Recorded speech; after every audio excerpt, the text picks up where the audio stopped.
കണ്ണൂർ ചെറുപുഴയിൽ രാജേഷ് എന്ന ചെറുപ്പക്കാരൻ ഒഴുക്കിൽപ്പെട്ടു.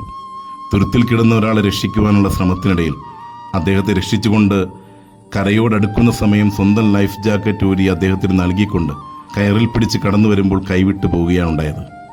സ്വന്തം ജീവൻ പോലും മാറ്റിവെച്ചുകൊണ്ട് അപരൻ്റെ ജീവന് വില നൽകി രക്ഷകനായി മാറിയവൻ. രാജേഷിനെ പോലെ ഒരുപാട് പേരുണ്ട്.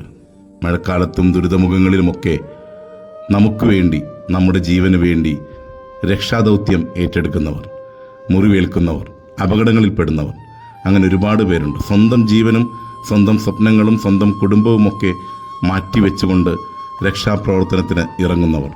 അവർക്ക് വില നൽകുവാൻ നമുക്ക് സാധിക്കട്ടെ. ഒരുപാട് പേർ അങ്ങനെ സുഖസൗകര്യങ്ങൾ മാറ്റിവെച്ചുകൊണ്ട് ഇറങ്ങിത്തിരിക്കുവാൻ തയ്യാറാകുന്നിടത്താണ് കേരളത്തിൻ്റെ കരുത്ത് നാം തിരിച്ചറിയുന്നത്. ഈ കാലവും കടന്നു പോകും. നമ്മൾ ഒറ്റക്കെട്ടായി അതിജീവിക്കും. ഓരോ ജീവിതത്തിന് പിന്നിലും രക്ഷകരായ ഒരുപാട് പേരുടെ ഇടപെടലുണ്ട്. ജീവനും ജീവിതവും നൽകുവാൻ തയ്യാറായവർ, സ്വപ്നങ്ങൾ നഷ്ടപ്പെടുത്തിയവർ, സഹനങ്ങൾ ഏറ്റെടുത്തവർ, മുറിവുകൾ ഏറ്റെടുത്തവർ. നമ്മുടെ സ്വപ്നങ്ങളുടെ സാക്ഷാത്കാരത്തിന് അവരും കാരണമാണ്. നമ്മുടെ ജീവിതത്തിൽ രക്ഷകരായി മാറിയവരെ കൂടി ഓർത്തെടുക്കുവാൻ ഈ ദിനം സാധിക്കട്ടെ. ജാഗ്രതയോടെ മുന്നോട്ട് തുടരാൻ നമുക്ക്. ശുഭദിനം.